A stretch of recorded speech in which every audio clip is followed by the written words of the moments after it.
You may not know the name Laika Studios, but you know their work. Movies like Coraline, Paranorman, The Box Trolls, and Kubo and the Two Strings are some of their prior films. While Missing Link is just as gorgeously handcrafted as their previous works, it's missing the magic to elicit the warm fuzzies like its predecessors.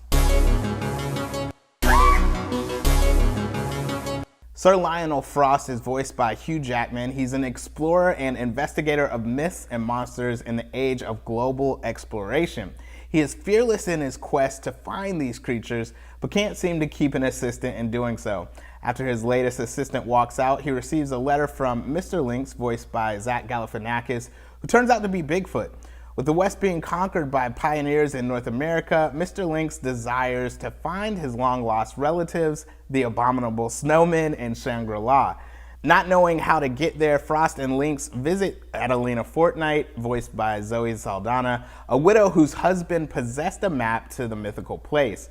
Writer-director Butler is a master craftsman of the optics of this film. His attention to detail make for an interesting watch. The light by the fireplace produces a warm orange on characters' faces. An aerial shot in which the heroes travel by horse and carriage shows the shadows of the horses galloping along beside it.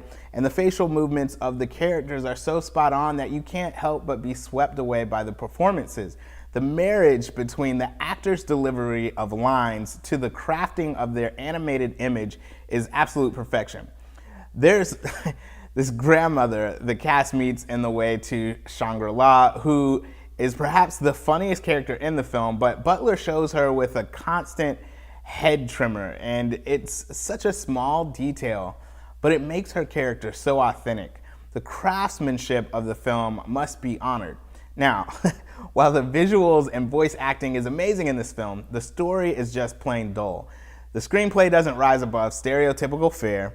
You could argue that, this is a film about the characters finding themselves on the harrowing journey to Shangri-La, but that's boilerplate marketing. The screenplay gives little to care about by investigating in the characters that we see. So much of the film consists of watching the set production and waiting for the next bit of humor to break up the stodgy storyline. Generally, guys, I could give the stamp of approval for your kids enjoying the film more than you will, but I'm not so sure this time. The script and its jokes strike somewhere between humor that kids could get and adult humor, but that doesn't equal teenage humor. But it gets lost in the middle of nowhere. So it's not really great for kids, it's not really great for adults. I can't quite put my finger on it, but there's some missing link to making this film great. As beautiful as it is, it may be best to catch this one after it gets out of the theaters. I give it a C+. You can find more movie reviews, podcasts, and so much more at pixellockshow.com. Don't forget to hit that subscribe button below and let me know, what did you think of Missing Link?